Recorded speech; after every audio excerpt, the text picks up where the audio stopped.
Okay, I just clapped right in front of my...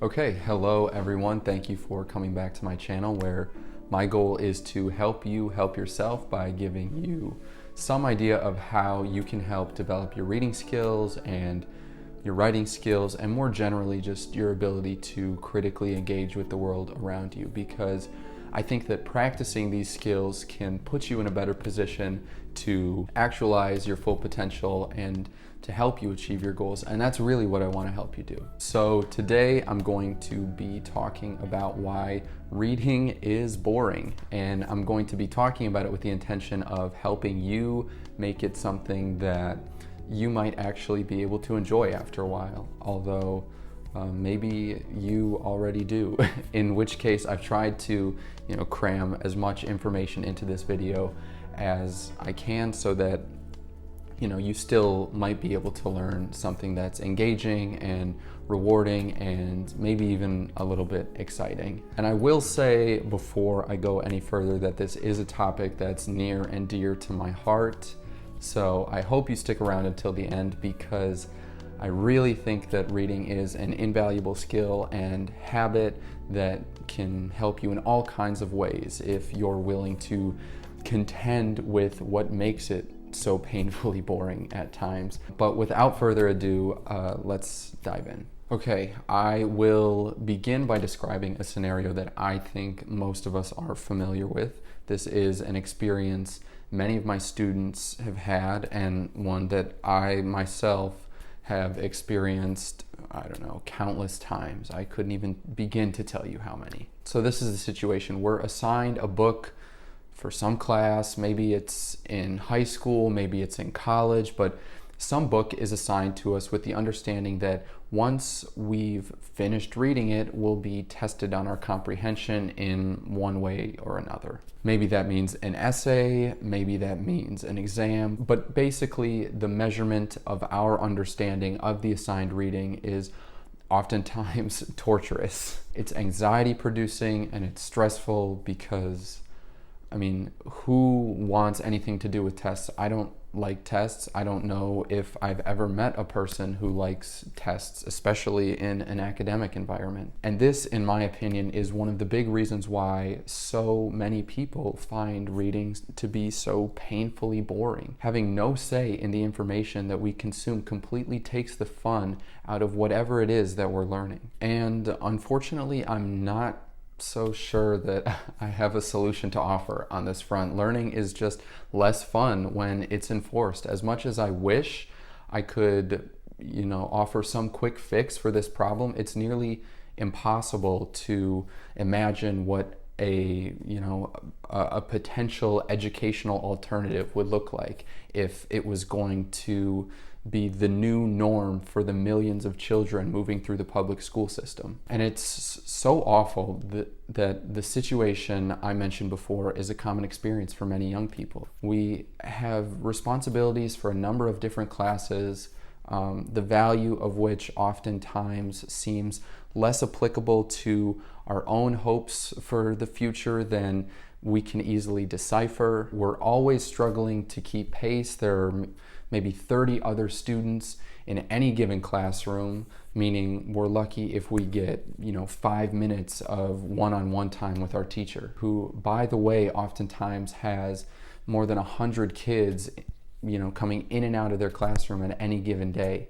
Although this is obviously beyond their control. But maybe worse still is because there are so many kids per class, a universally applicable metric for measuring the progression of our learning subordinates incremental day-to-day personal progressions to the memorization of facts. And I'll pause here to make an important point, because I think this is a bit of a touchy subject and I'm trying to kind of wade into these waters carefully. The education system isn't exclusively bad, although obviously there's undoubtedly room for improvement. I just want to be clear that I'm not suggesting there aren't any upsides to a public school education. Far from it.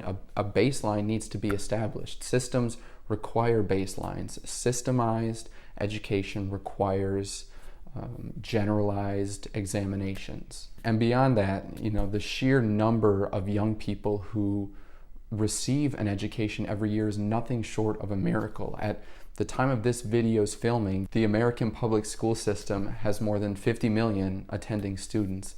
And I think that's incredible. It's remarkable. But I don't think that we should be so naive as to think that such an outstanding achievement comes without a few consequences. The greatest one, at least in my opinion, being something I've already touched on, which is that young people can leave the K through 12 school system and even higher ed without having developed a passion for the core subjects that can continue to help them improve their lives in the years following the completion of their education. And I think this is why reading is boring for so many people, and something that doesn't come close to competing with more, let's say, contemporary forms of entertainment. A few times every month from the moment we turned 6 or 7, we were asked to sit down and crack open an assigned reading.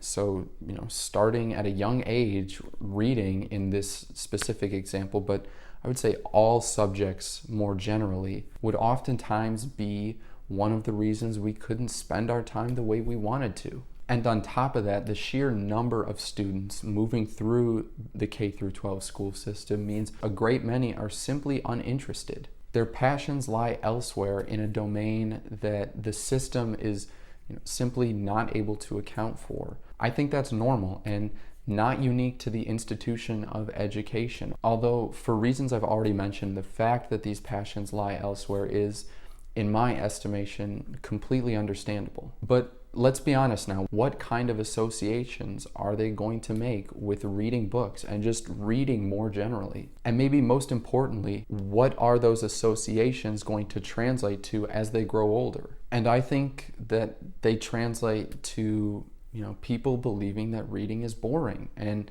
that it isn't worth their time. And right away, I'll say this: there are some people who just aren't readers. That's definitely true. But the assumption I'm making is, if you're even watching this video, that's probably not you. Even if you aren't a prolific reader, your interest is likely indicative of a greater capacity to read. And I'll say briefly that I made a video in the past titled Why Reading Matters. I'll put the link down below in the description and you can check it out later. In the video, I talk in depth about what I believe are the transcendent benefits of reading. But for now, I will say this: if you're even halfway interested in reading, if you find yourself thinking, hey, maybe I should read more books, or maybe this book or that book would be interesting, find a way to start, because reading is the cognitive equivalent of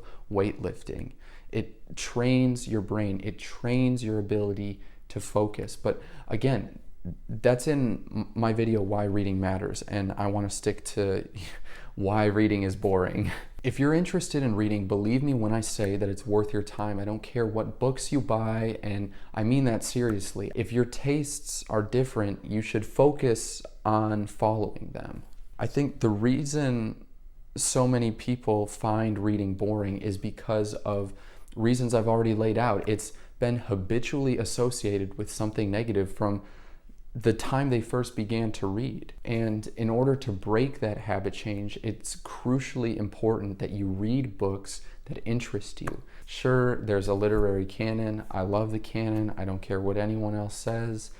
I love artistic creations of a lifetime, texts that are complicated and difficult, and texts that bite back when you kind of get too close to them. But if that isn't what you're interested in, find what you are interested in and follow your passion. The reason so many people think reading is boring, and the reason so many people don't like reading, is because oftentimes no teacher ever had the time to sit them down and work with them to identify what they were most interested in, and find a book that would have fostered one of their passions, which leads me to my next point, and that's, what are we supposed to do about the fact that reading does tend to be boring, especially if we've had very few experiences with a book that really gripped us and spoke to us and changed how we thought about the world. In all honesty, my answer isn't anything groundbreaking because, like I've said, reading isn't inherently boring. There are millions of books out there. If your experience with reading is that it's boring, I'll give you an example of kind of what I believe to be the governing logic of this idea. But, instead of using reading as an example, I'm going to use the act of watching TV. What basically happened to you time and again throughout school is this: someone told you there was this awesome TV show, and then after telling you how awesome it was, they forced you, oftentimes against your will, to sacrifice time you would have much rather have spent doing something else in order, to watch that assigned TV show. And that process happened dozens of times, spanning, in many cases, almost 20 years. And at the end of it, quite logically, I might add, you determined that it wasn't just the show you disliked. It wasn't just the show that you thought was boring,